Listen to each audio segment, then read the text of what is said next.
Okay, well, let me tell you, that was a lot of fun. Anyway, transmutation, the conversion of atoms of one element into atoms of another element. This sounds exactly like alchemy. I mean, this is like Dalton's turning over in his grave hearing stuff like this. It's true that it can happen, but there are two different types, and this is only specifically nuclear decay. It does not happen in anything that's normally chemical. Artificial versus natural. Natural, as you might imagine, occurs on its own. Artificial, on the other hand, occurs only when something happens first. Okay? And you can scroll down if you want to page 4 and look at a few nuclear reactions. Okay, they should pop in here. It's not popping in right away. Oh, there they. Oh, because the page broke. Right. Okay, fine. It's your page 4. It's my page 5 right now. But if you look at some of these reactions, you might notice that there is one that is artificial. If you look at it. I'll let you and your groups figure that out. You can press pause and figure that one out. But then we'll back up after you're done. We'll go to this emissions from radioactive materials. This is probably the most important table in the entire topic, although it's not the only skill you have. There are a bunch of different types of radiation. And for that, you're going to go to table O and you're going to fill it all out. I'll show you the first one. You're going to fill them all out. Alpha. The notation for an alpha particle is either 4,2 helium. Yep, that's 4,2 He. It's a helium nucleus. Or,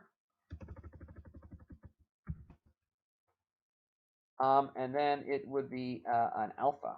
So if I insert symbol, I find alpha right there.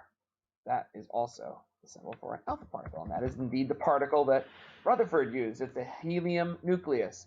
Therefore, what kind of charge does a helium nucleus have, everybody? Bombs. No. Positive charge in the nucleus. And so that means that that was the source of positive charge in Rutherford's gold foil experiment.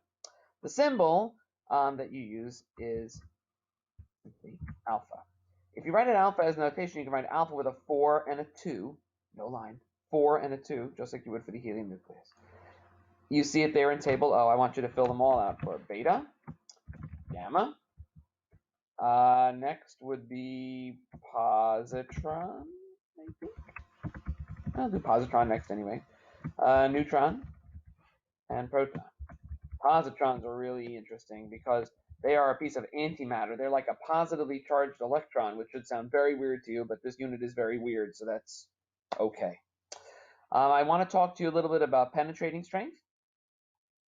You should write this down in a column over here on the left. You should write penetrating strength, and over on the right, I want you to write shielding material. So you're going to write shielding, but I want you to write shielding kind of off here in the margin, and over here in the margin, I want you to write penetrating ability. Alpha has the least penetrating ability.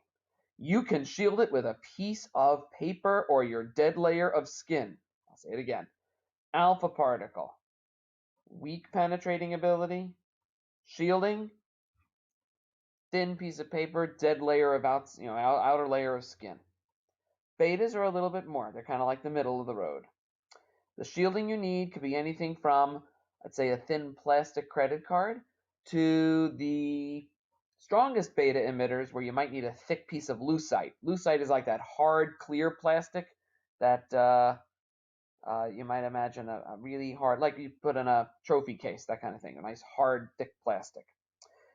Gamma is the strongest, the most penetrating of all of them, and for that, you need a lot of concrete or some lead to shield it. So alpha, least, beta, middle, gamma, most. We're not dealing with the bottom three, so forget those.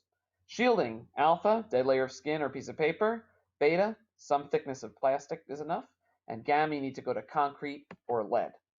So here is your little question that I will have for you. All right. The trick is that wherever the particle stops, that's where it puts most of its energy. I'll say it again. Wherever the particle stops, that's where it puts most of its energy. So here's your question. There is an alpha, beta, and gamma emitter. You have to eat one. You have to put one in your pocket. And you have to give one to your enemy. Which one do you do with which? Press pause and work on that for a few minutes.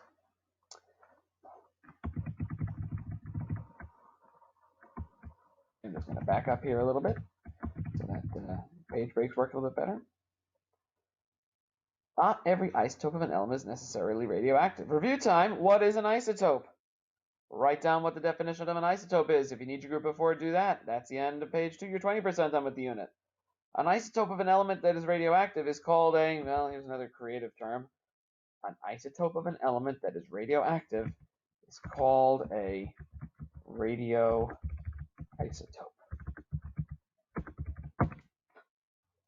Take a look at the list in Table N. I'll open up Table N myself. Don't worry about the second column yet. Table N. Where is that 2011 reference table? It's here somewhere. Oh, there it is.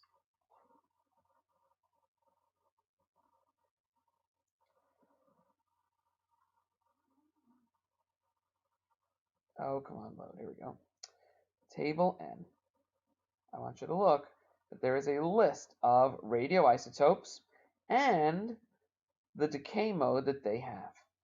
And this is going to be important as we start looking at the arithmetic of nuclear reactions. So take a look. If you have gold 198, don't worry about half-life, we'll deal with that later, but it decays by beta minus. Calcium 37, positron emitter. Francium 220, alpha emitter, and so on and so forth, all the way down the line. All right, so that's the intro lesson to nuclear. The next step is the arithmetic of radioactive reactions, nuclear reactions. This is pretty easy, but we will deal with that in another lesson. Thank you very much. Go finish the Regents if you haven't already. Thanks.